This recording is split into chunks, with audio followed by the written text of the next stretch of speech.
Ahora que queda poco para acabar 2020, año al que, bueno, tampoco es que le podamos poner un 10, año al que tal vez haya que pedir la hoja de reclamaciones, pues se me ocurrió el otro día sacar un tema durante una cena. Una teoría mía, una teoría absurda, sin sentido, sin lógica y sin base científica alguna, por supuesto, como ocurre con las mejores teorías. Y esa teoría es la siguiente. Tengo la sensación, por no decir que la certeza, que de 2000 a 2010 ocurrió todo. Todo. Y que de 2010 a 2020, en esta década que se acaba, no ha ocurrido casi nada. Bueno, nada, tampoco a las pruebas me remito. Pero tengo esa sensación, sé que seguramente es ficticia, sé que es sesgada o adulterada o lo que sea. Porque no sé si es un tema de distancia cronológica o algo directamente personal o generacional. Porque, por ejemplo, mi vida de 2010 a 2020 ha cambiado muchísimo. Me han ocurrido muchas cosas buenas o muy buenas. Pero sigo convencido de que 2000 a 2010 el mundo se volvió loco. No sé, el 11S, el 11M, la eclosión de Internet, Amazon, Facebook, YouTube, el iPod y el iPhone, Friends, Lost in Translation, el fichaje de Figo. Sí, meto a Figo en estos grandes hitos de la historia. La crisis de 2008. No sé, todo ocurrió. Todo. Y hace poco, cuando vino Miki Otero al hotel, me habló de los años constelación. Él hablaba del año 92, ¿no? Que en España de repente ocurren a la vez muchas cosas y parece que han pasado en poco tiempo muchas cosas. Pues para mí de 2000 a 2010 fue una década constelación. Y seguramente sea una cosa mía personal relacionada con la edad o algo así. Pero tengo la prueba irrefutable para demostrar todo esto. La prueba totalmente infalible. Me dices que hay menos distancia del Mundial de Sudáfrica al 11S que del Mundial de Sudáfrica a hoy y me deja loquísimo este dato, este frío dato. En serio que me da un aneurisma solo de pensarlo. Pero si ayer estábamos bailando el Waka Waka, ayer mismo, y era la misma persona, de verdad, no ha cambiado nada. Entre el 11S y el Mundial de Sudáfrica que ganó la selección española, para mí pasaron eones. Eones, no sé, pertenecen a universos diferentes. Es pasar de la Edad Media a la Revolución Industrial. Y del Mundial de Sudáfrica ahora, pues sí, han pasado cosas, pero siento que no tantas, o no tan decisivas, o no tan influyentes en mí. Supongo que es como lo del barro que escribió Ursula K. Le Guin.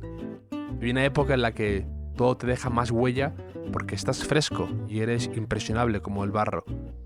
Y luego va siendo más difícil cuando pasa el tiempo y te endureces y eres más cemento o acero o incluso frágil y eres cristal y es más difícil que dejen huella en ti y que dure. Y me preguntaba si a ti, que estás al otro lado escuchándome, te pasa lo mismo, esta teoría mía de la década loca. ¿O no? ¿O notas que es algo directamente asociado con la edad y a ti te ocurre algo con otra década parecida? Quiero saber tu opinión, quiero que me des la razón en mi teoría y que fundemos en Facebook una de esas locas sociedades secretas que reniegan de una década o que creen que ha habido un salto temporal o algo así. Piénsalo y cuéntamelo.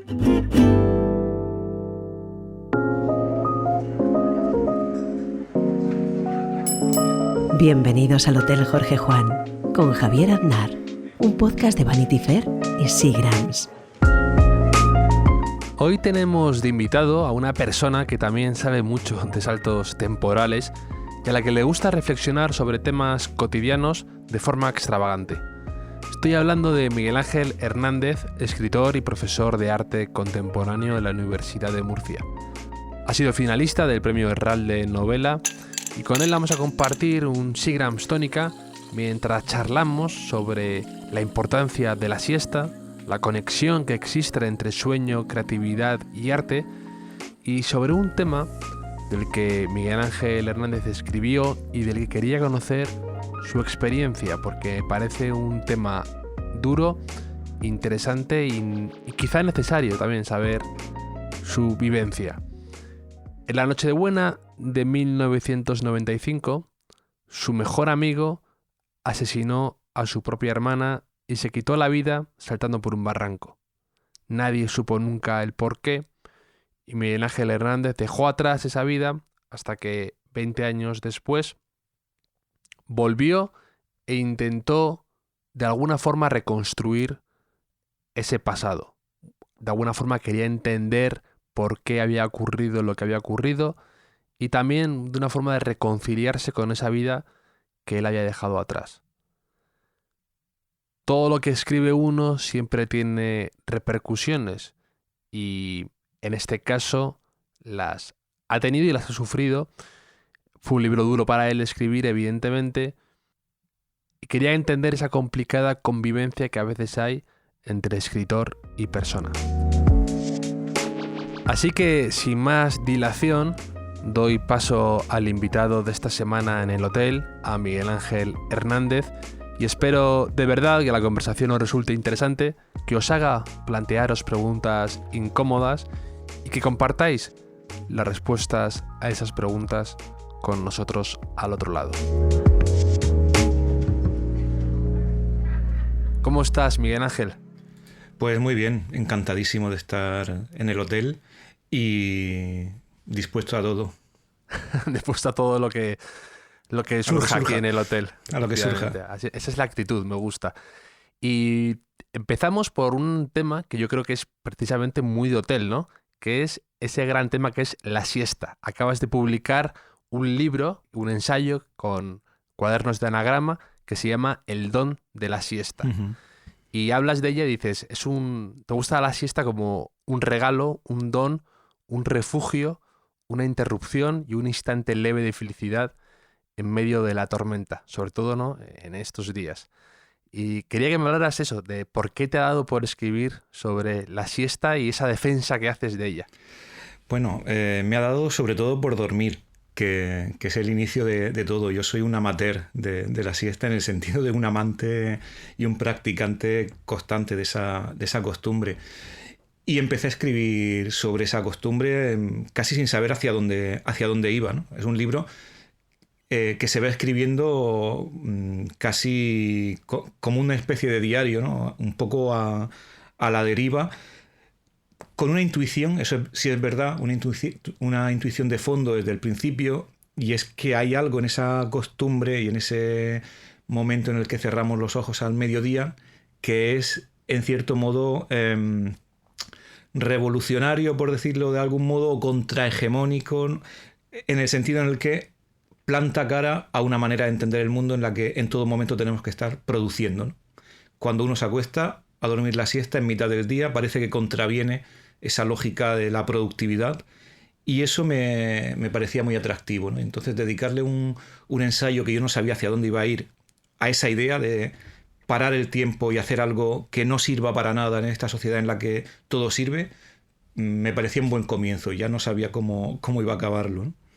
Sí, además haces como una defensa, ¿no? Limpias, fijas y das esplendor, ¿no?, a la siesta, y le quitas esa fama, esa mala fama que es como de algo de holgazán, ¿no?, de haragán, de vago. Y creo que haces una defensa bastante, además, sensata, ¿no?, de lo que acabas de decir, ¿no?, que no necesariamente implica ser un vago en tu día a día. Pero me parece que eres algo humilde cuando te catalogas como amateur de la siesta, porque en el ensayo lo dices que eres de siesta, de pijama, bajar las persianas y meterte dentro de las sábanas. Eso es de profesional de la siesta, déjame Sí, decir. bueno, a lo mejor es que el amante de la siesta, a fuerza de practicarla, se convierte en profesional, pero fíjate, es como... Catedrático. Bueno, siestólogo, casi. Pasa de ser siestófilo a siestólogo. Sí, el caso es que me gusta ese tipo de siesta. cada momento tiene su siesta, ¿no? Esa siesta de la cabezadita después de comer, o esa siesta regia, que a mí es la que me gusta, la de pijama, Padre Nuestro y Orfidal, casi, que es la siesta de, bueno, me meto aquí a que se pare el tiempo y echamos al menos 1 hora y media, ¿no? Esa es la que me gusta, no siempre se puede practicar, ¿no?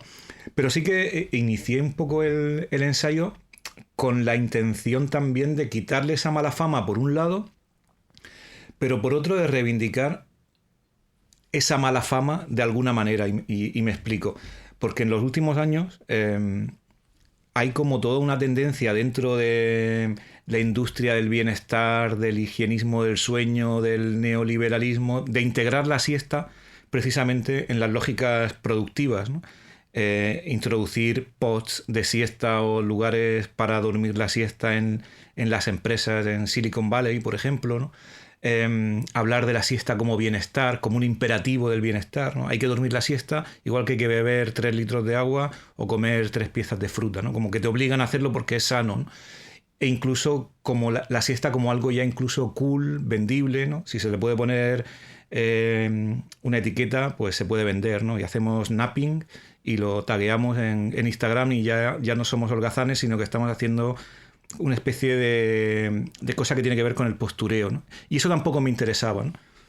Me interesaba reivindicar la power nap, esta energética que nos considera como máquinas, pero que al mismo tiempo ya está como integrada en el sistema. Entonces quería reivindicar la siesta hedonista, ¿no? Placentera, ¿no? Nos acostamos a dormir no solo para ser más productivos, sino sobre todo para gozar y para tener un momento de placer para nosotros mismos en este momento en el que parece que tenemos que estar conectados constantemente, ¿no? Es un momento de desconexión, pero sobre todo hedonista y placentero. Yo creo que la siesta que reivindico es la siesta del gustirrinín, no la siesta de salir ahí súper productivo después de dormir. Y tú no te levantas, no eres de los que se levanta de la siesta con mal humor, ¿no? Que a mucha gente le ocurre que si pasa la siesta de los 10 minutos, se levanta malhumorado y ya encara la tarde como de mal café, por así decirlo. Sí, fíjate, eso es el capítulo que me falta, creo, en el libro, pero como es un libro muy experiencial, ¿no? Yo no soy de malas siestas, solo algunas he tenido, algunas malas siestas, pero sí conozco a muchísima gente que se levanta así como con el día ya torcido, ¿no? Y eso tiene muchas veces que ver con la cantidad de sueño que se duerme, ¿no? Como hay una parte en el libro donde intento hacerme el científico y hablo de las teorías del sueño y de un poco darle una explicación neurológica al asunto, ¿no? Pero ahí se sabe que dormimos no de un tirón, sino que dormimos en ciclos de 90 minutos, ¿no? Ciclos de 90 minutos donde bajamos desde el sueño REM, donde soñamos y se mueven los ojos, al sueño profundo, que es el sueño como más reparador, ¿no? La siesta habitualmente no baja nunca al sueño profundo, pero si se nos va de madre y se baja a ese sueño profundo y nos despertamos a medio de ese momento, es cuando parece que nos cuesta horrores salir, no sabemos ni dónde estamos, si es hoy, si es ayer, si es por la mañana, y sobre todo salimos como muy mal encarados al día, ¿no? Eso pasa a veces, ¿no? Pero yo también tengo un remedio, porque las veces que me ha pasado, que es desayunar. Desayunar por la tarde, un café y unas tostadas. Y después de eso no hay tarde que se resista, ¿no? Porque te levantas exactamente igual que te levantas por la mañana, con esa misma mala leche, ¿no? Entonces un café con leche y la tarde remonta, seguro, ¿eh? Acabas de definir lo que yo llamaba con mis amigos en mi época universitaria como la siesta McFly. Era esa que te echabas el viernes antes de salir por la noche y de repente te despertabas y durante un instante no sabías si era viernes, martes, por la tarde o si ya estabas en 1976 o en 2030. A mí ese placer, o sea, ese momento que comentas, que me parece el término muy preciso, el término McFly, es que eso es grandioso, porque en un momento determinado como que se abren todas las posibilidades de ser hoy, mañana. Es un viaje en el tiempo, entonces me parece que incluso esa desorientación hasta es beneficiosa, ¿no? Porque te genera una incertidumbre que dices, no, tengo que reposicionarme en el día en el que estoy, ¿no? Pero yo creo que pasa cuando se te va de madre la siesta, ¿no? Cuando hemos bajado a ese sueño profundo y hemos salido de ahí atontados, ¿no? Pero se cura con café. Me hace gracia que en tu libro hablas de que estuviste viviendo, de hecho has escrito un diario de tu época en Ítaca, ¿no? Investigando, y que creo que era ahí, ¿no? Cuando en la universidad tenías como una moqueta en el despacho y te echabas la siesta ahí, en el suelo, y la gente ya te comentaba, ¿no? Compañeros de departamento te hablaban de la siesta, ¿no? El español cumpliendo un poco el cliché de la siesta. Sí, sí. Totalmente. Y creo que es bonito recordar además siestas en lugares ajenos. Te quería preguntar, de hecho, si tienes tú una gran siesta, o sea, esa siesta inolvidable.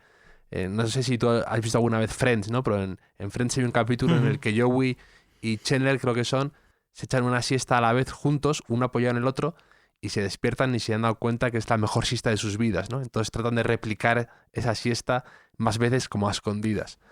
Y te quería preguntar si tienes qué bueno. en tu cabeza esa siesta perfecta que dijiste un día, ha sido la mejor siesta de mi vida. Si tienes, o por el momento, por el paisaje, por el día, por el descanso, si tienes alguna siesta así inolvidable. Pues fíjate, no sé si... aunque soy de siesta, como hemos dicho antes, de pijama y necesito ese aislamiento, creo que tengo como 2 o 3 siestas de regeneración que son en el tren, ¿no?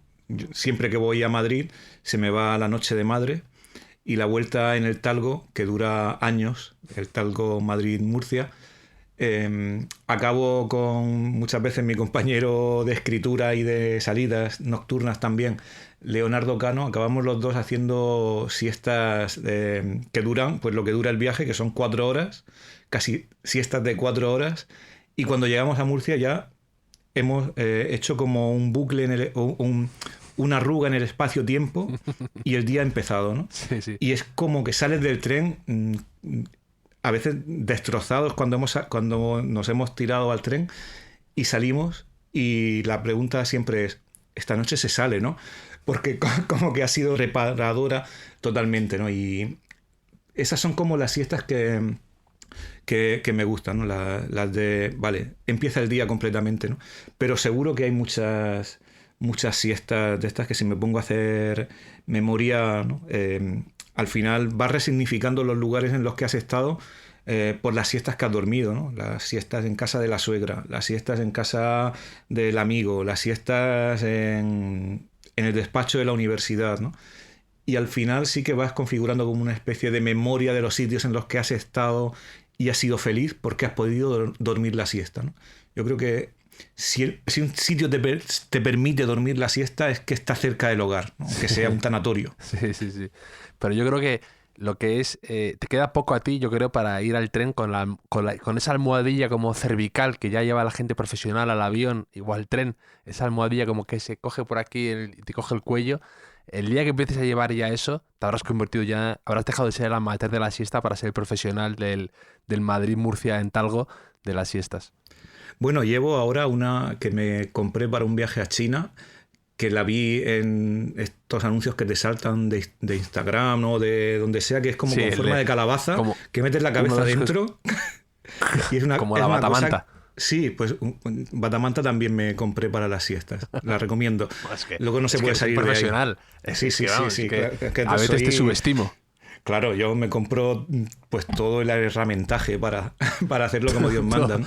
Todos los Pero gadgets. me va dando vergüenza ponerme esa almohada calabaza, pero confieso que en el avión me la puse y se dormía muy bien. Luego no podía salir porque se te quedaba la cabeza ahí enganchada, pero bueno, es una experiencia. Lo que sí que he descubierto y que sí que ahora lo recomiendo con fuerza es el antifaz. Ya de un tiempo a esta parte las siestas son con antifaz y ahí sí que entras en la noche directamente. Antifaz y mascarilla. Yo en Santander, yo soy de Santander, entonces no sé por qué nunca tuvimos en Santander persianas. Entonces siempre he crecido durmiendo con con luz y cuando duermo con las persianas bajadas en algún sitio me agobio muchísimo y el antifaz ya me parece, bueno, sería incapaz, me cuesta un montón. Pero hablando de esto de siestas inolvidables, yo tengo un recuerdo que me acordaba leyendo tu libro de una siesta un poco con trampas, porque te voy a explicar por qué. En un viaje que hice con amigos a Croacia, que alquilamos un barco, el primer día, cuando salimos, un amigo mío que tiene como pánico a estar en barco porque se marea, se enchufó una biodramina de estas para encontrar el mareo.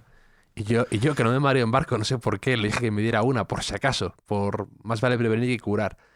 Y eso, sí, claro, no te mareas porque te tumba. Es como si te lanzaran un dardo para dormir rinocerontes. Entonces, me tomé eso y estuve como 4 horas, de verdad, en la cubierta del barco, meciéndome por el mar y abriendo el ojo de vez en cuando y viendo los paisajes. Y la recuerdo inolvidable. Maravillosa, un poco tramposa porque es con ayuda, ¿no? Bueno, Es con pero sustancias, pero lo tengo como una siesta profundísima e inolvidable. casi como un peyote ahí en medio del desierto, pues una biodramina Sí. en medio del mar. Debe ser. No, es cierto que la biodramina tiene ahí un punto de que te lleva a otro lugar, porque literalmente te lleva a otro lugar en el transporte, ¿no? Y sí que te produce un placer que yo no sé cómo no hay gente enganchada a la biodramina, ¿no? Hay gente enganchada a otras cosas, pero a la biodramina no sé que yo sepa, no se han visto casos de adicción, ¿no? Pero es que es maravillosa, es verdad. Sí, totalmente. Y también me acordaba, leyendo tu libro, de un amigo mío que siempre me hablaba de un bedel de su colegio, que se echaba la siesta todos los días, sin excepción, y se ponía en el dedo el juego de llaves que tenía, el llavero enorme con todas las llaves del edificio. Ujú. Entonces lo dejaba así un poco como muerto y cuando se le caía al suelo, que duraba como 12 minutos clavados, ya se despertaba, ¿no? Entonces usaba eso como a modo despertador y me hacía cuando se deslizaba ya por fin el llavero y caía al suelo y se despertaba ya. Y eso Bueno, me es parece que también admirable, esa profesionalidad en la siesta. no, totalmente. Y me recuerda el método de dormir con una llave de Dalí, ¿no? Que era el método en el que él dormía con una llave sostenía una mano, una llave sobre la mano y debajo tenía un plato que cuando caía la llave, dormía y la mano pues, se quedaba blanda como sus relojes, ¿no? Y caía la llave al suelo, despertaba inmediatamente y era como, él lo llamaba microsiestas, ¿no? Y en esas siestas era como que se confundía, que es un poco también, a veces ni siquiera dormimos la siesta, pero sí tenemos esta especie de que se cierra el mundo real y entra el mundo del sueño, ¿no? Y esa especie de confusión de fronteras entre la vigilia y el sueño es muy creativa Sí. y de hecho hay muchísimos artistas que han tirado por esa frontera, ¿no? El surrealismo no se entiende sin esa especie de caminos o de pasadizos entre la realidad y el sueño, ¿no? Y Dalí dormía como tu conserje, o sea que hay un vínculo. De hecho, también Cortázar, creo que era Cortázar, sí, que escribía, decía, lo dijo en alguna entrevista o algo así, que él muchas veces sus mejores cuentos los había escrito recién despertado de una siesta o de dormir por la noche y había tenido alguna pesadilla o algo así un poco extraño y se despertaba y lo primero que hacía era ir al escritorio y escribir lo que acababa de tener en la cabeza. Y también a mí me hace gracia lo que tú dices como esa faceta artística, ¿no? De la siesta o del sueño. Sí, sí, es que hay un momento en el que yo lo hago, no como Cortázar, porque lo hago peor, ¿no? Pero sí que hay momentos en los que por la mañana nada más recién levantado, sin desayunar, tiro hacia el escritorio a alguna idea, alguna cuestión que todavía no has entrado en el mundo real, ¿no? Y es un estado como a medio camino entre una cosa y la otra, ¿no? Decía Walter Benjamin que solo cuando se desayuna se entra en el mundo real. Mientras tanto, aunque sean las 3 de la tarde, si no has desayunado, todavía estás en ese mundo Sí. en el que la noche no se ha cortado del todo, ¿no? Y todavía estás en ese mundo del soñador diurno, ¿no? Y a mí sí me gusta a veces estirar un poco la mañana o un poco la siesta hasta merendar o hasta desayunar y sentarme a escribir porque hay cosas que aparecen que de otra manera cuesta más llegar a ellas. Sí. De hecho, me ha recordado otra frase que decía Oscar Wilde con el desayuno, que era: solo la gente aburrida es interesante en el desayuno. Un poco enlazando con lo que tú dices de Walter Benjamin, o Walter Benjamin, como dices. Walter Benjamin. Sí, o como se diga. En Murcia no sé, en murciano no sé cómo sale. Walter Benjamin. Y luego también hablas de una cosa que me pareció muy interesante en tu libro de la siesta. Hablas de la diferencia que hay, y no la conocía y nunca había parado a pensarla, entre lo que tú consideras como solitud y soledad, ¿no? Que dices que son conceptos diferentes. Es un concepto, una pareja de conceptos que tomo de Hannah Arendt, que ella hablaba en algún momento de esa exposición a la que estamos constantemente sometidos en el mundo de lo público, ¿no? Y decía que en ese mundo público transparente, donde estamos a la luz de todos, no se puede pensar, ¿no? Porque estamos tan expuestos que no podemos pensar y por tanto no podemos actuar, ¿no? Y ella reclamaba un poco la necesidad de apartarse del mundo, de recluirse y de quedarse solo para pensar y también para actuar, ¿no? El pensamiento, decía ella, solo se produce en las sombras, en el momento en el que estamos fuera de la luz y en el que estamos con nosotros mismos, ¿no? Y esa era para ella la diferencia. Decía que ella diferenciaba entre loneliness y solitude. Y loneliness, que sería como la soledad en la que estamos solos, abandonados, ¿no? Con esa sensación de que no estamos con nadie, ¿no? Frente a solitud, que es esa sensación de estar con nosotros mismos, ¿no? Que a veces necesitamos para pensar, ¿no?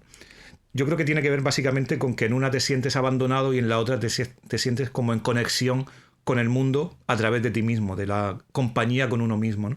Y yo en el libro hablo de que, en cierto modo, la siesta es un momento de solitud, porque es un momento en el que estamos con nosotros mismos, ¿no? En el que nos reencontramos con el cuerpo, ese que ponemos a veces entre paréntesis durante la jornada laboral, con nuestros deseos, con nuestra mente. Es un momento casi de sincronización con nosotros mismos, ¿no? Y por eso ese sentido de la solitud como algo que no es necesariamente negativo, el estar solo, porque estamos con nosotros mismos. Y a veces para pensar, bueno, siempre para pensar necesitamos ese tipo de soledad acompañada, ¿no? De hecho, acabas de mencionar un tema del que has hablado y yo te he visto hablando, que es muy interesante y por el que te quería preguntar, que es lo que alguna vez has mencionado como la sociedad transparente o hipervisible en la que vivimos ahora. ¿Esto exactamente qué es lo que tú entiendes por ello? Bueno, esto es una especie de obsesión que tengo desde el principio. Mi tesis doctoral, de hecho, vinculaba el arte contemporáneo con el concepto de antivisión, que era como la reacción que prácticamente desde los inicios del arte moderno hay ante la sociedad transparente o la sociedad panóptica, la sociedad de la vigilancia en la que todos estamos expuestos a los demás, ¿no? Es un concepto que tiene como una larga tradición en la filosofía contemporánea, ¿no? Y parte un poco de la idea de que una manera de entender la modernidad es a través de un proceso de transparencia, ¿no? De transparencia en cuanto a la arquitectura se hace cada vez más transparente, la arquitectura que culmina un poco con la arquitectura en vidrio, esta en la que ya todos nos vemos, ¿no? Pero sobre todo de transparencia en cuanto a la exposición de las ideas o de los cuerpos, ¿no? Quizá el que tiene aquí la culpa de la teorización, o uno de los teóricos que mejor pensó esto, es Michel Foucault, ¿no? Y él decía que, por ejemplo, todo el conocimiento o el surgimiento de las disciplinas humanísticas y de las ciencias, aunque tiene que ver con conocer más el mundo, pero sobre todo tiene que ver con saber más de las cosas, saber más del cuerpo, saber más de las ideas, para, en el fondo, poder dominar a los cuerpos, poder dominar a los sujetos, ¿no?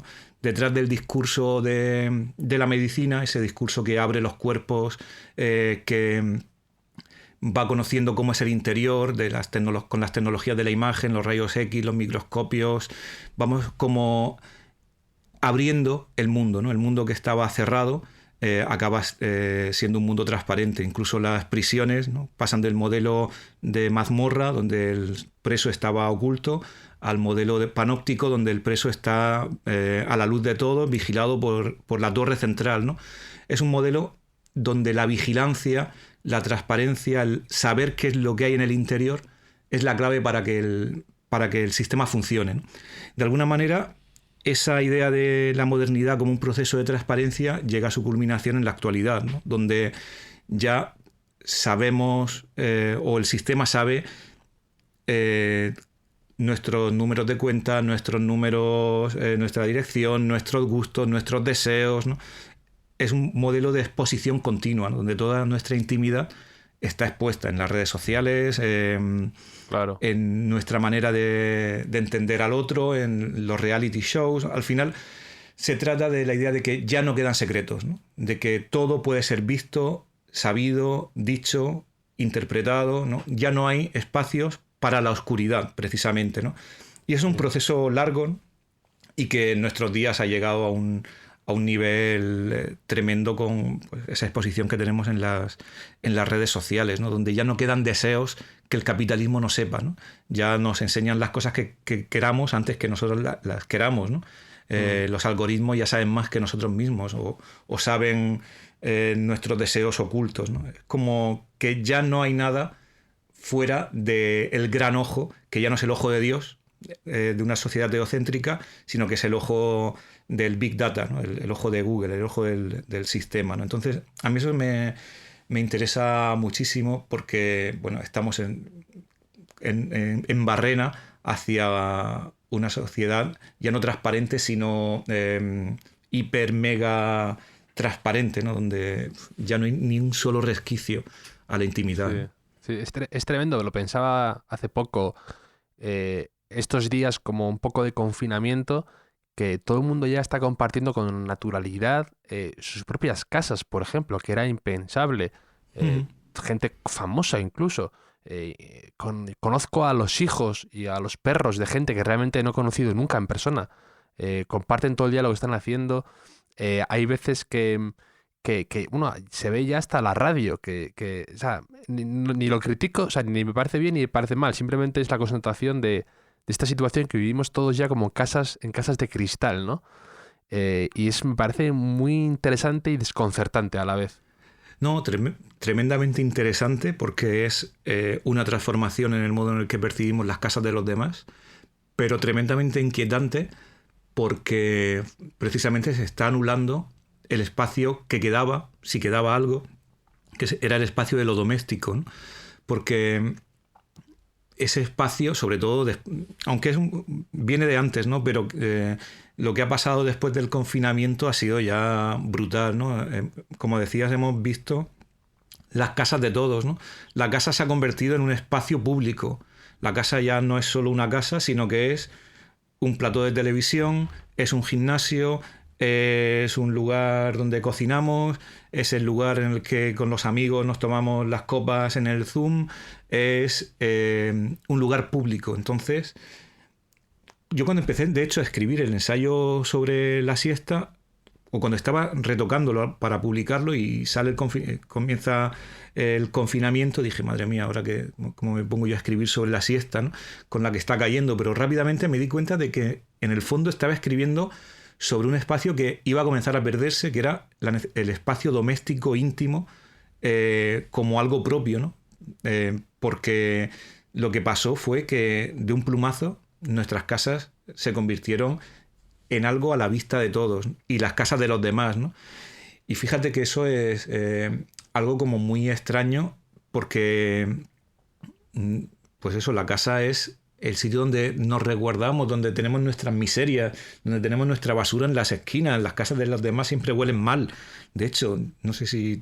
A mí no me gusta ir a la casa de la gente porque huele a las familias. Y igual que la mía olerá a mí, ¿no? A sus gatos, a sus cosas, ¿no? Y de repente nos vimos todos en las casas de los demás, como el último giro después de... Si faltaba alguno, ¿no? Y claro... eso coincide con que encima las casas se convierten en oficinas, ¿no? Con el teletrabajo, donde ya no hay, ya ni siquiera tu propio tiempo ya está colonizado por el tiempo de la oficina, por el tiempo de la fábrica, por el tiempo de la producción, ¿no?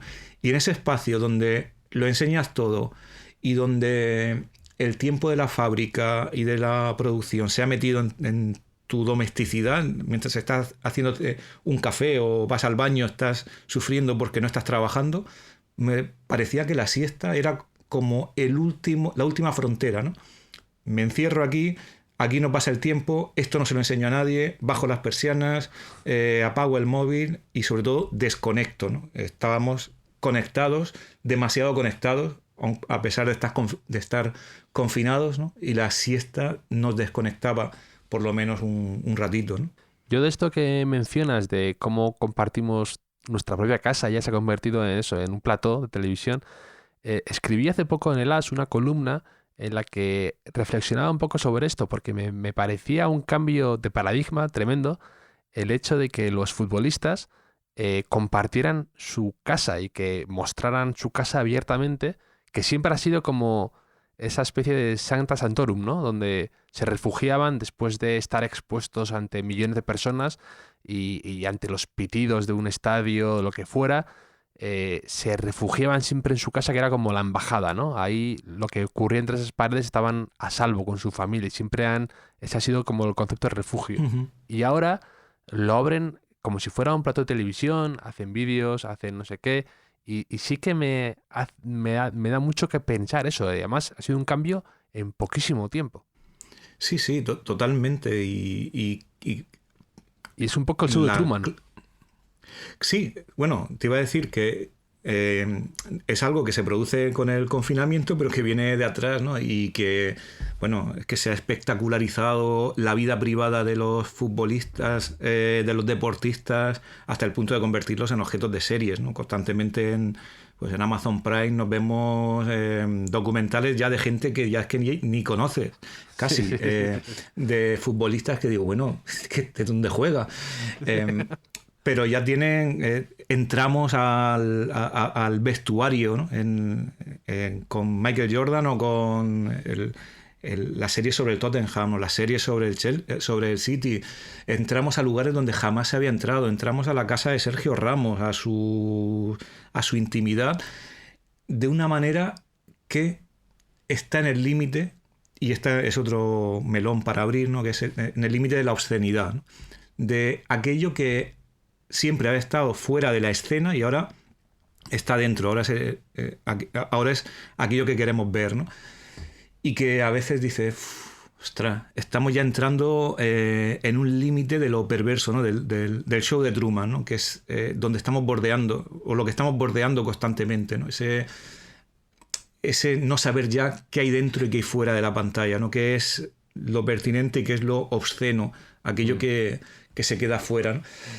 Y es signo de los tiempos. Yo creo que es cierto que la situación le ha pegado un empujón a todo esto, como al teletrabajo y otras muchas cosas, pero es la gota que colma un vaso que estaba ya muy lleno, que es el de la espectacularización de la vida cotidiana, que llevaba ya tiempo en proceso. Una pequeña pausa en el camino para ponernos un nuevo Seagrams Tónica y recordaros que tenéis en las notas del podcast todos los libros, recomendaciones, links y demás referencias que van saliendo en la conversación con mi invitado, en este caso con Miguel Ángel Hernández, que son muchas, variadas y muy interesantes. Así que ahí las tenéis a golpe de clic. Y también me encanta cuando muchas veces las completáis, las anotaciones, las ideas, las referencias, las charlas a veces, que a veces me pasa alguna y vosotros en las redes sociales me avisáis o las completáis. Eso me parece muy satisfactorio y además por el camino también aprendo mucho con vosotros. Y ahora, con la copa bien burbujeante, seguimos charlando con Miguel Ángel.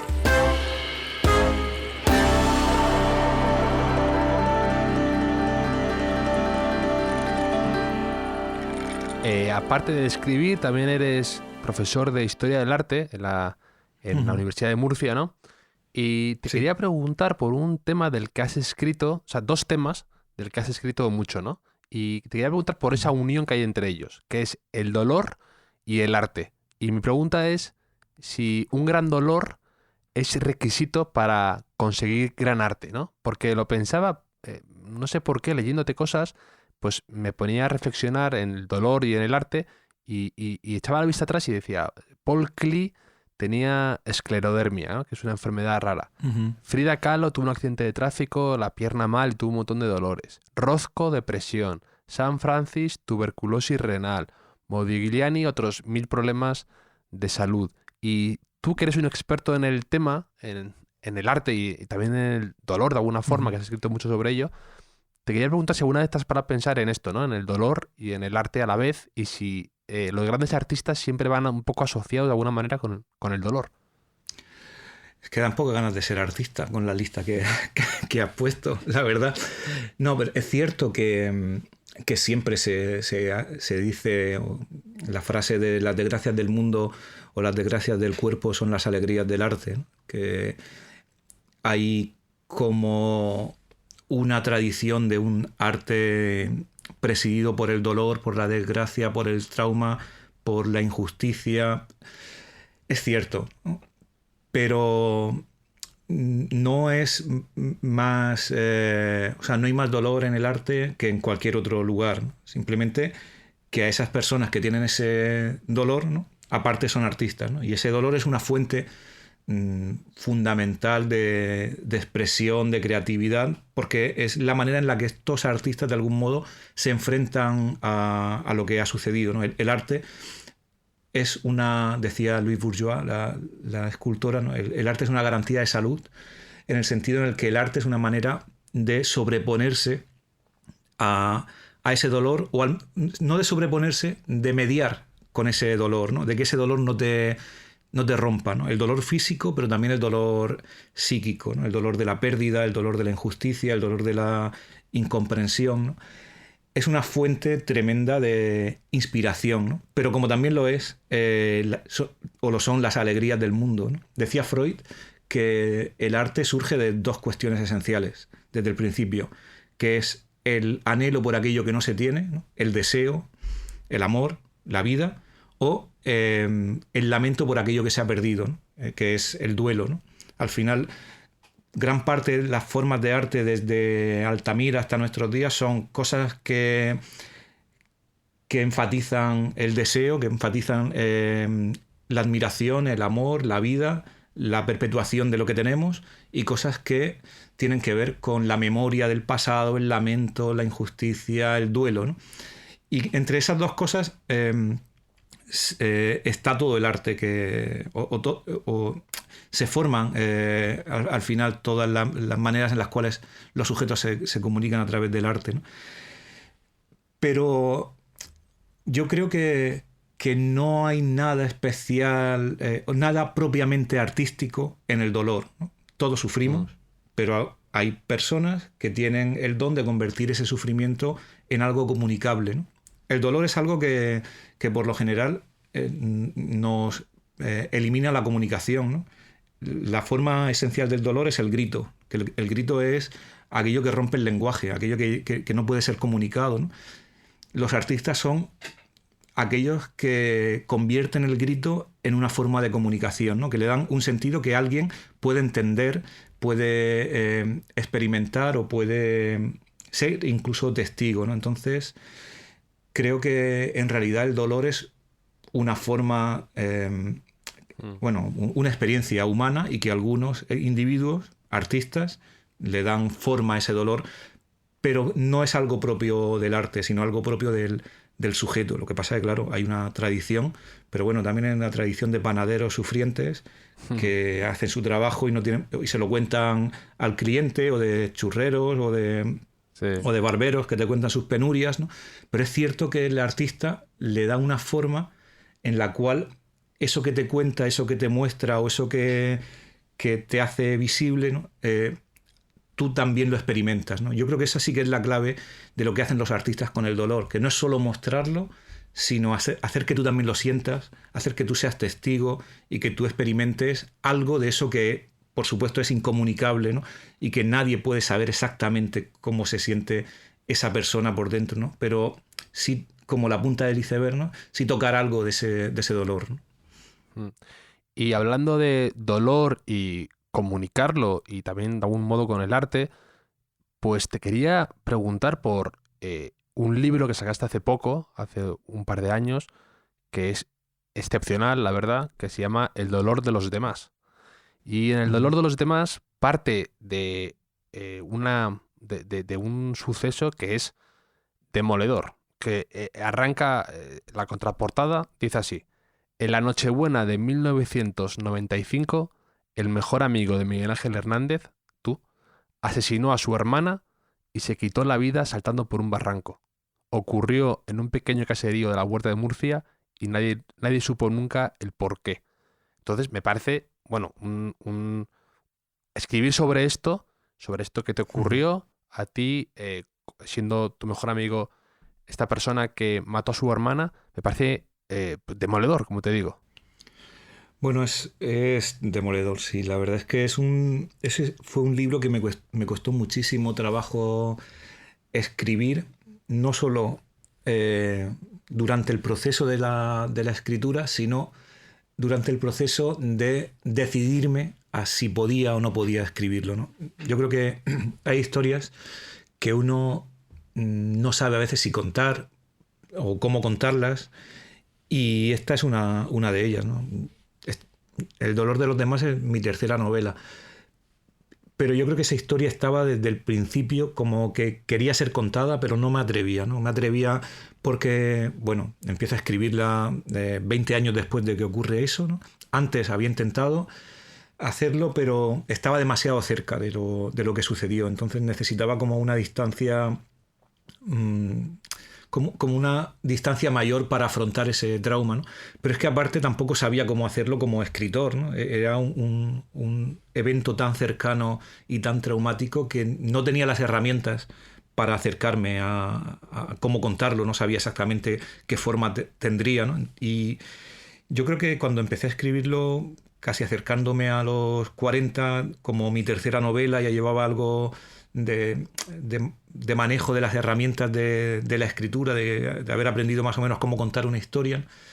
Era como que sentía que había llegado el momento de afrontar eso que antes habría sido imposible de afrontar como sujeto y que antes habría sido imposible afrontar como escritor, ¿no? Y entonces me decidí a escribir sin saber de nuevo cómo iba a salir eso, ¿no? Porque para mí es una historia muy difícil de contar, por eso que has narrado antes, ¿no? Porque no es una historia lejana, sino que es una historia que me atraviesa desde el principio, una historia que he llevado pues desde mi adolescencia ahí guardada, ¿no? Y que, pues bueno, intenté en un momento determinado probar a ver cómo podía contarla, y salió El dolor de los demás, que es una novela a medio camino también entre todo, ¿no? Entre la investigación, la crónica, la autobiografía, la literatura testimonial, y al final es una novela muy, muy híbrida, pero que intenta poner un poco de orden en la memoria de ese suceso traumático. Sí, de hecho, además, a lo largo del libro vas contando cómo se va fraguando, ¿no? Y cómo te vas enfrentando a él, cómo vas recordando cómo es ese viaje otra vez un poco a tu infancia, a tu adolescencia, a tus inseguridades, y es como te digo, una historia durísima. Tenías 18 años cuando esto ocurrió, tu amigo, tu vecino, hace esto, y además, pues es un libro que, por lo que he leído también en tu otro libro, en El don de la siesta, pues que ha levantado ampollas, ¿no? Un libro de no ficción que, al ser una historia dura, pues plantea además una pregunta incómoda y a la vez muy interesante, ¿no? Que es, ¿a quién pertenecen los muertos, las víctimas, ¿no? Y yo soy de los que piensan que las historias, que la luz sana las heridas, ¿no? Que a veces exponer las historias es bueno y que hay que contar sucesos así, porque los perpetradores no son monstruos. O sea, son monstruos inhumanos, ¿no? Decimos, y nos encanta despojar de toda condición humana a los que han hecho esos actos, ¿no? Porque nos asusta la verdad, que en el fondo, muy en el fondo, todos somos susceptibles de cometer atrocidades, ¿no? Y pensamos, no, yo no soy como esa persona, este es un monstruo, es el diablo, es una bruja, es un psicópata. Y la dura verdad es que tu amigo, con sus rarezas, sus matices, sus cosas, pero era tu amigo y jugaba al ajedrez el día anterior y pertenecía a una familia con buenos valores, no maltrataba animales como otros niños del pueblo, le gustaban los gatos. Y son esas cosas que, por increíbles o truculentas que sean, suceden, ocurren.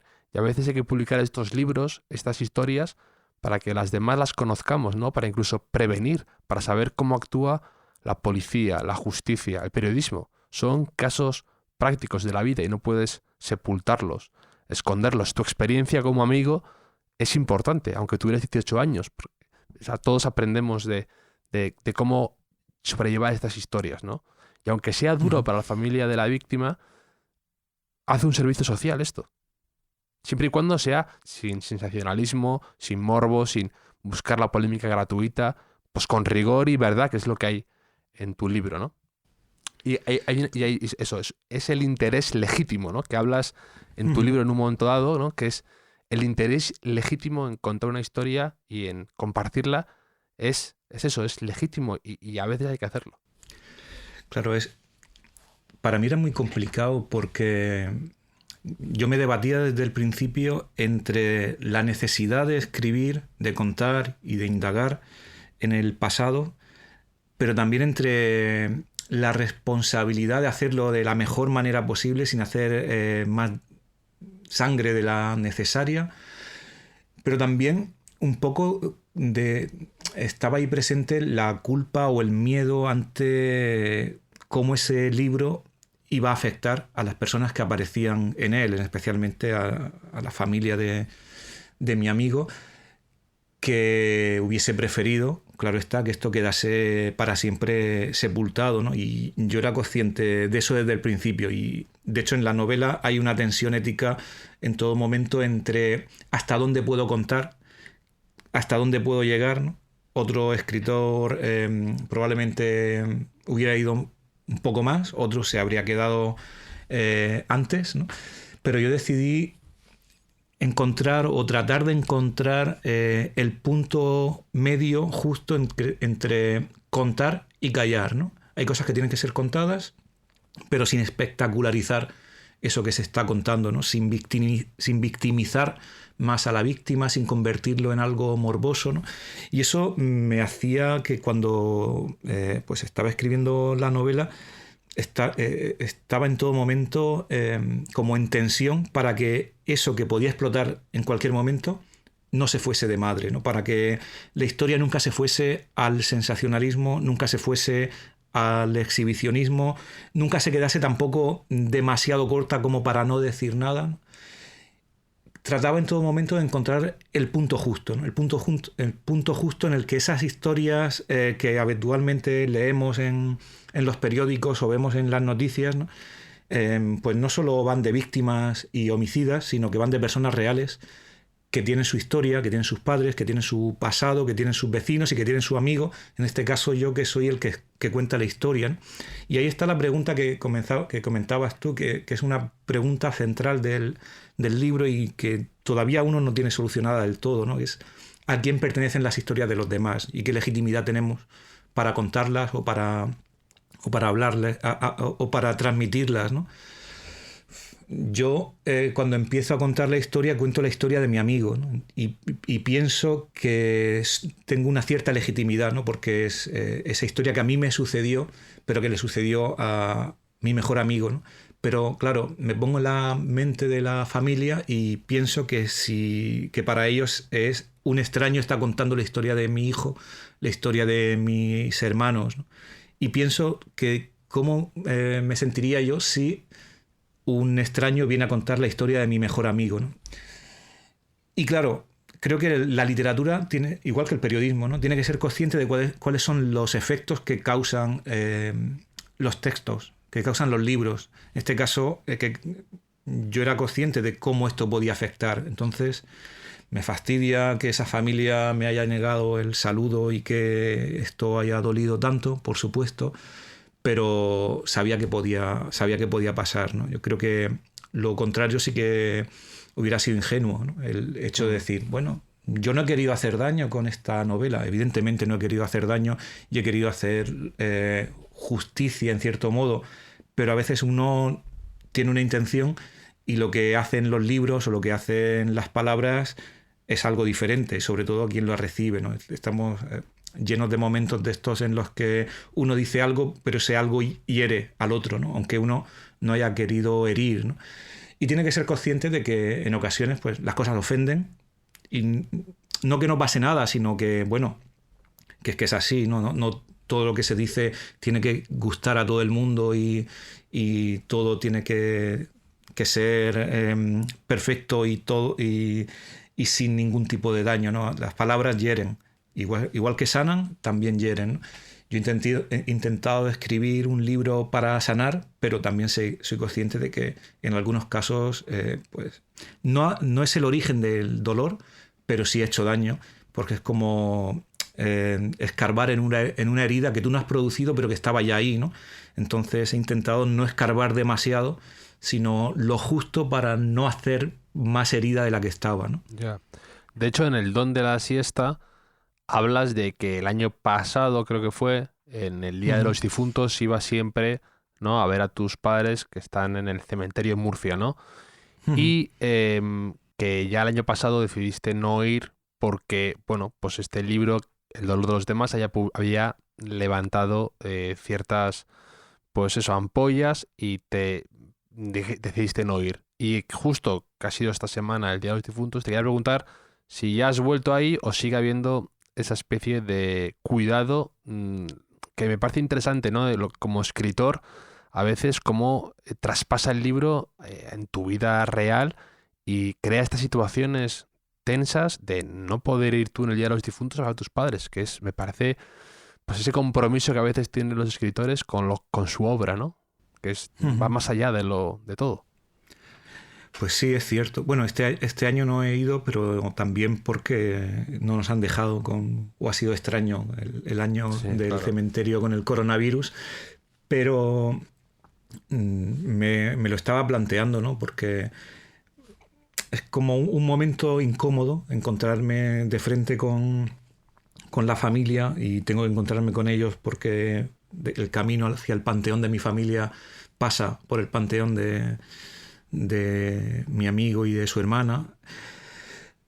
Entonces, pues es algo que todavía no está solucionado, ¿no? Yo durante mucho tiempo como que intenté pensar que como no me habían dicho nada, no sabía nada, pues que no había hecho tanto daño el libro como yo creía al principio, pero como aparece en el Don de la Siesta, pues esa familia sí que está bastante dolida porque, bueno, pues el libro ha rescatado un pasado que estaba oculto, ¿no?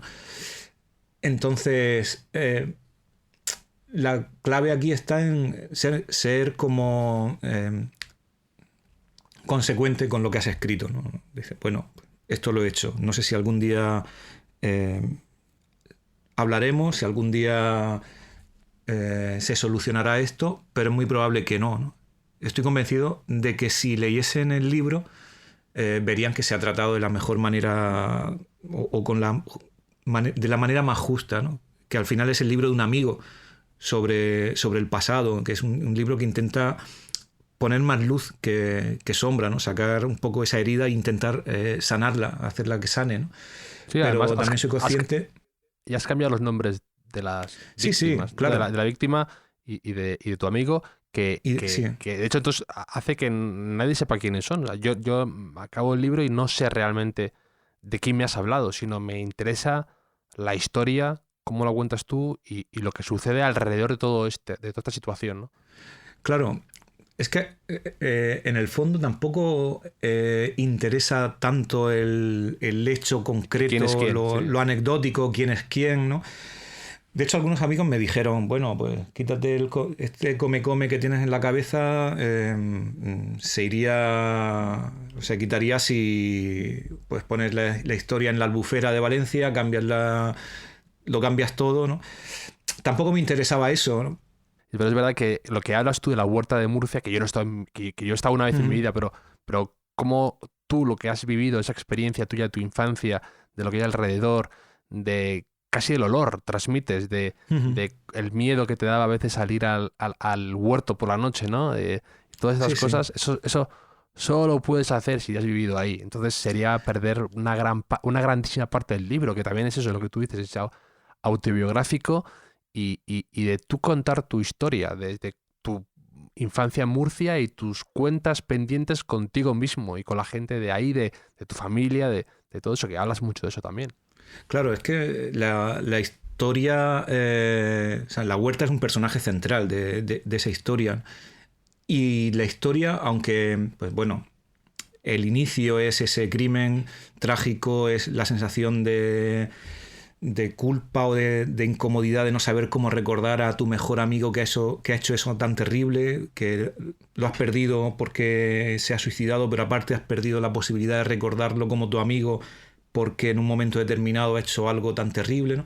Pero más allá de eso, el libro rápidamente gira o se mueve hacia otro crimen, que es el que también intento solucionar o intento arrojar alguna luz sobre él, que es el que yo cometí con mi pasado, ¿no? Ese olvido de la huerta, de mi origen, de mis padres, ¿no? Ese pasado que para mí estaba como muy varado también en la historia, porque yo rápidamente salí de la huerta, me fui a la ciudad, dejé a mis amigos del pasado y me comencé a juntar con los amigos intelectuales, ¿no? Como que olvidé el origen para irme al mundo de los libros y de la cultura, ¿no? Y el libro, El dolor de los demás, me sirve de algún modo para retomar ese mundo del que yo había escapado, retomarlo a través de la literatura y juntar esos dos mundos, que es el mundo de Walter Benjamin y es el mundo del Yeguas, el bar en el que se reúnen mis hermanos y al que iba mi padre, ¿no? Es de eso, creo, de lo que va la novela en última instancia, de intentar poner en conjunto esos dos mundos que para mí siempre habían estado separados, ¿no? Como arreglar ese crimen, ¿no? Ese hacer las paces con el pasado que uno tiene, esa necesidad que uno tiene cuando pues, va llegando como a los 40, a la edad mediana o la edad media y ya tiene que mirar hacia atrás para dejar eso más o menos solucionado, ¿no? Y de eso sobre todo va el libro. Lo que pasa que, por supuesto, lo que me hace mirar al pasado es esa cosa no solucionada, esa noche oscura que estaba ahí como varada en el tiempo desde 1995, ¿no? Y a veces se ha enfatizado más la parte del crimen, porque es como la más luctuosa y la más morbosa al principio, incluso como argumento de venta del libro, ¿no? Sí, no, porque es un misterio, es que es un misterio. Claro. Entonces, siempre eso es interesante, el tratar de desentrañar qué es lo que le lleva a una persona a hacer lo que hizo tu amigo y luego aparte eso, que es que quieres respuestas a lo que no entiendes. Claro.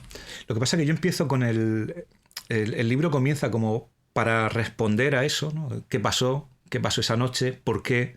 ¿No? Casi como en una novela policíaca, ¿no? De hecho, un poco el origen primero de cuál iba a ser el modo de trabajar la novela era una sangre fría de Capote, ¿no? Es decir, vamos a tratar como no ficción un crimen, ¿no? Luego me di cuenta rápidamente de que la relación que yo tenía con la historia no era la relación de alguien ajeno como Capote y tenía que meterme yo dentro de la historia, ¿no? Pero el inicio fue intentar saber qué pasó, por qué, ¿no? Se sabía quién y cómo, mi amigo, era el homicida y cómo más o menos estaba claro, pero por qué, ¿no? Yo quería saber qué pasó antes, pero rápidamente me di cuenta de que eso jamás lo iba a saber y sobre todo que no era ese saber el que yo pretendía conocer, ¿no? Que lo que me interesaba no era tanto el antes, sino el después, ¿no? Y en ese sentido la novela no funciona tanto como un thriller o como una novela policíaca que se pretende resolver un crimen y resolver lo que hay antes del crimen, ¿no? Sino como una novela de duelo que pretende resolver o reflexionar sobre lo que pasa después. No es tanto qué pasó como qué nos ha pasado en estos 20 años, qué ha pasado con la familia, con los vecinos, qué ha pasado con su mejor amigo, ¿no? Cómo en estos 20 años hemos sobrellevado aquello que sucedió, ¿no? Entonces, por eso no es tanto una novela policíaca, aunque hay un cadáver en la primera frase, sino una novela de duelo, porque es el intento de asumir aquello que no se pudo asumir en ese primer momento, ¿no?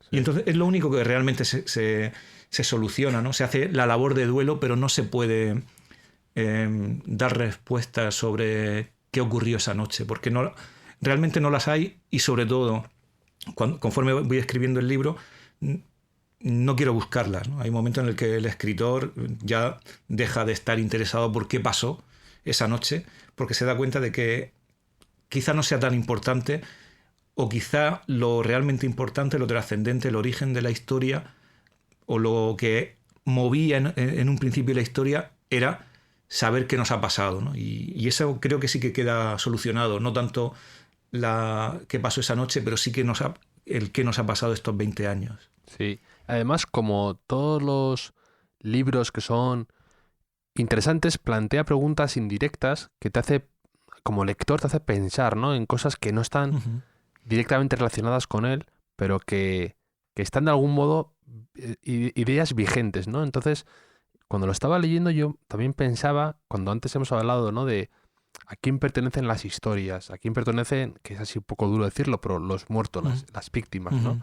Porque me acordaba de esta polémica que ha habido últimamente a raíz de la pandemia, con lo de las portadas de los periódicos y qué muestras y qué no. Qué fotos puedes utilizar y qué no. Qué está bien hecho y qué está mal. Si puedes poner fotos de ataúdes y de víctimas de la pandemia o no. O la familia tiene que...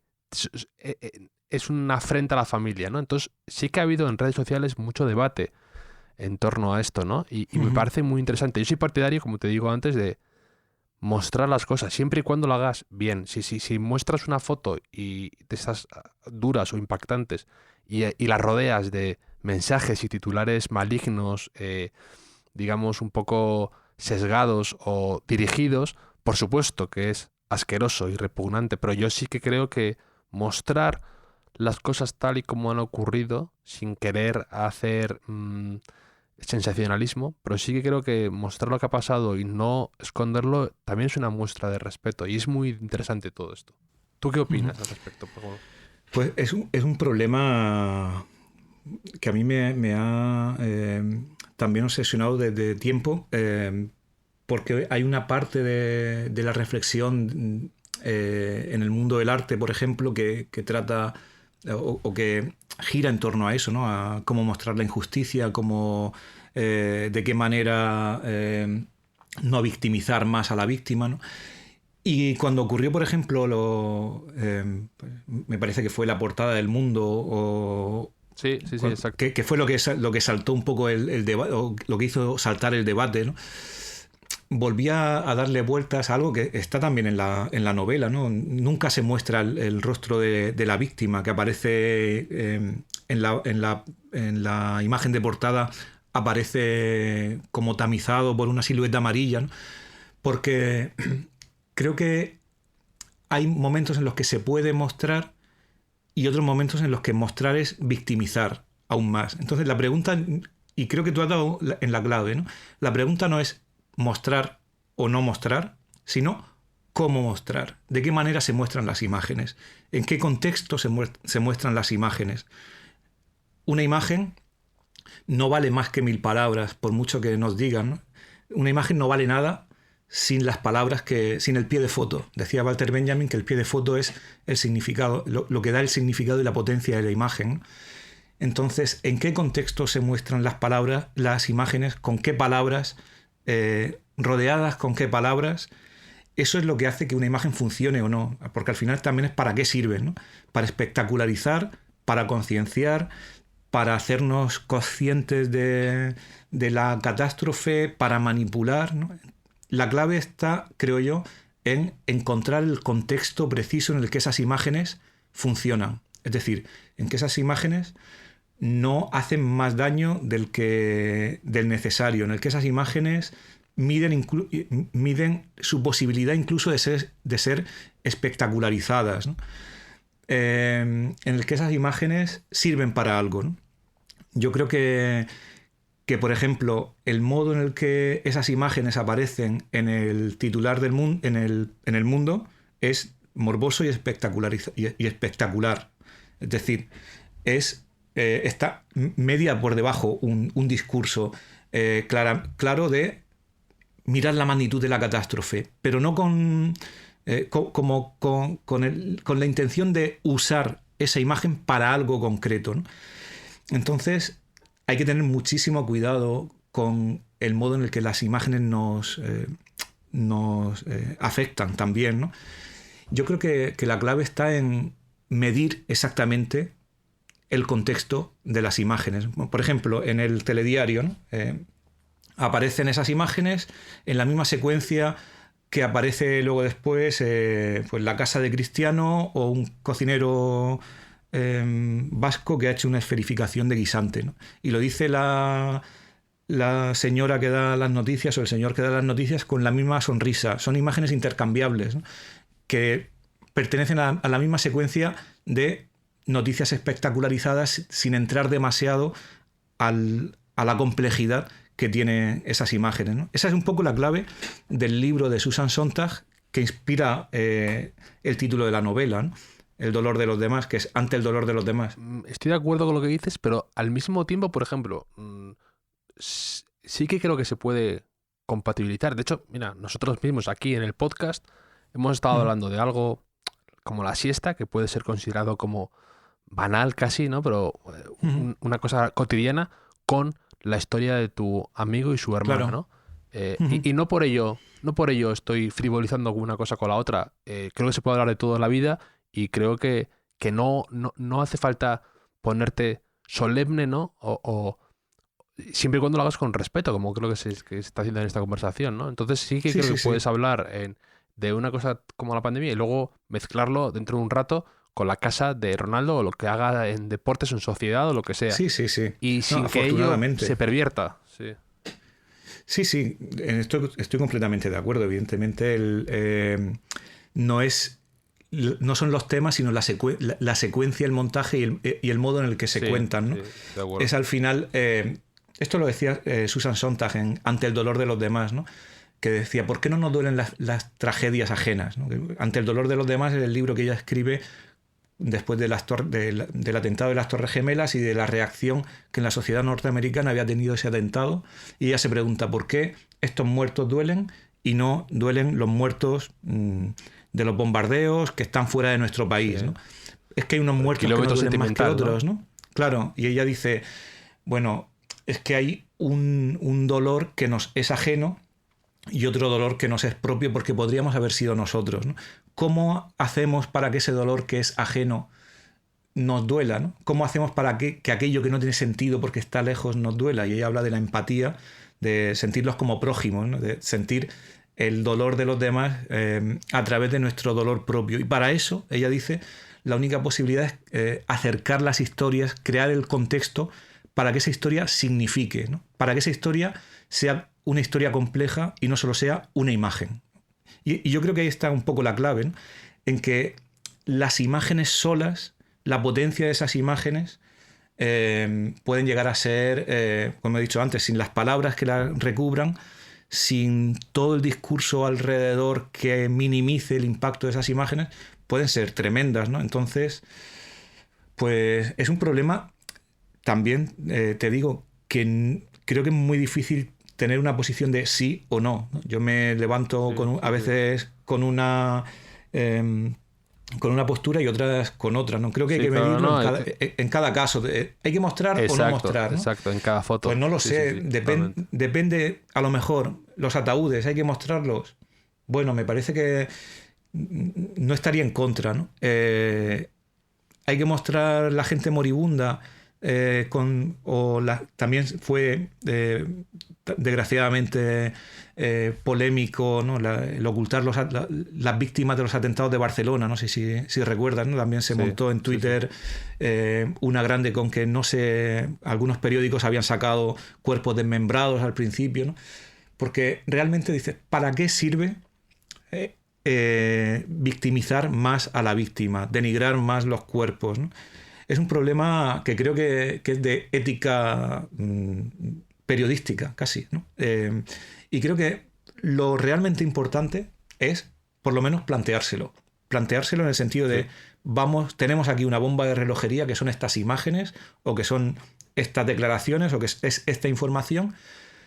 Esto tiene daños, causa daños, tiene efectos colaterales. Vamos a manejarlas de la manera más justa, de la manera en la que sirva para algo, ¿no? Y que no simplemente sea, pues lo ponemos porque hay que ponerlo, o cualquier cosa, ¿no? Yo creo que hay que ser consciente de que las imágenes y los textos causan unos efectos importantes en quien los observa, ¿no? Entonces tenemos que ser responsables de lo que hacemos, ¿no? Y sobre todo la clave está en cómo hacerlo. No es mostrar o callar, sino cómo mostramos las cosas. De qué manera lo hacemos del modo más justo, más ético y más responsable. Y probablemente estaremos equivocados porque cada uno va a tener un sentido de lo más justo y lo más responsable. Y entonces nunca estaremos de acuerdo, pero que el debate esté presente ya es algo importante. Ayer justo estaba escuchando un podcast, una conversación con Yuval Noah Harari, el escritor, el autor de Sapiens, y decía que para él era muy útil dar clase a la hora de escribir y que le ayudaba un montón. ¿Por qué? Pues porque los alumnos de algún modo te muestran directamente qué es interesante, qué es confuso, qué necesitas explicar mejor, qué es lo que capta su atención. Y me preguntaba, ya que iba a tener la conversación yo contigo, si a ti como profesor te ocurre algo parecido, si a ti te sirve como, que me pareció muy interesante cuando lo decía Harari, ¿no? Si tú como profesor y escritor también tienes esa percepción. Pues no lo había pensado nunca así, pero creo que a mí me ha ayudado bastante, sobre todo a la hora de buscar la esencia de las cosas, ¿no? La esencia de lo que quieres comunicar, ¿no? Yo desde el principio, cuando acabé la carrera, pues era un friki que leía de todo y mis textos no se entendían nada, ¿no? Porque quería uno demostrar que sabía mucho y que utilizaba palabras extrañas y que le daba muchas vueltas a las ideas, ¿no? Esto es muy del mundo académico, además, ¿no? Exacto, sí. Y es muy de ese mundo casi oscuro, estamos trabajando en cosas claves, casi como mistéricas, ¿no? Pero en cuanto comencé a dar clase me di cuenta de que ese lenguaje no valía. Con ese lenguaje no podías llegar a los estudiantes de ninguna de las maneras, ¿no? Y que había que hablar como se le habla a las personas, ¿no? Como se tiene una conversación. Y que había que escribir, y eso sí que lo noté rápidamente, que había que escribir como se habla en una conversación, ¿no? Y eso sí que modificó un poco mi escritura. Y conforme pasan los años, creo que escribo más fácil o más simple, o más buscando la esencia de las cosas, ¿no? A lo mejor en ocasiones incluso se me va de madre el texto a ser excesivamente simple, porque al final, si uno lo piensa bien, todas las ideas se pueden reducir a lo esencial, ¿no? Eso que hemos hablado antes de la soledad y la solitud, pues podríamos echar un libro entero entrando en los detalles, pero es que en el fondo va de estar solo y ajeno y a estar solo con uno mismo, ¿no? En el fondo creo que la experiencia de profesor me ha ayudado a llegar a eso, a la esencia de las ideas, a simplificar, a resumir, ¿no? Y al final, en última instancia, a comprender las cosas un poco mejor y hacer que sean comprensibles por los demás, ¿no? Creo que en el fondo las cosas no son tan complejas como a veces se cuentan según qué formulaciones, ¿no? Que si buscamos la esencia o lo simple nos entenderemos mejor, ¿no? A veces, de hecho, gran parte de las cosas que nos suceden son malentendidos por esos pequeños detalles que no sabemos cómo simplificar, ¿no? Entonces yo creo que sí que me ha ayudado bastante o ha transformado un poco mi modo de escribir. Pues oye, Miguel Ángel, me ha encantado estar charlando contigo de tantos temas y compartir, aunque sea a distancia, un Seagram's tónica burbujeante y refrescante como tu conversación. He aprendido mucho hablando contigo, la verdad, y además creo que hemos tocado temas de los más diversos y de los más interesantes. Y ha sido una gratísima charla contigo. Ha sido un placer grande. Vamos, estaría hablando sigrams y sigrams y sigrams contigo, porque bueno, ha sido muy, muy agradable y vamos, chispeante y burbujeante también la conversación. Así es que te agradezco muchísimo el rato y el gin tonic. Estás en Twitter bajo el nombre de Man, M-A-H-N, que te he dicho que es muy apropiado porque es como nombre de museo de arte contemporáneo, ¿no? Sí.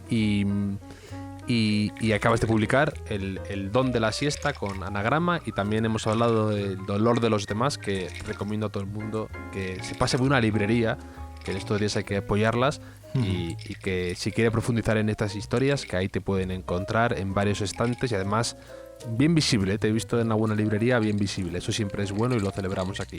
Así que eso, ¿vale? Un abrazo y mil gracias por la conversación, Miguel Ángel. Otro muy grande y un placer.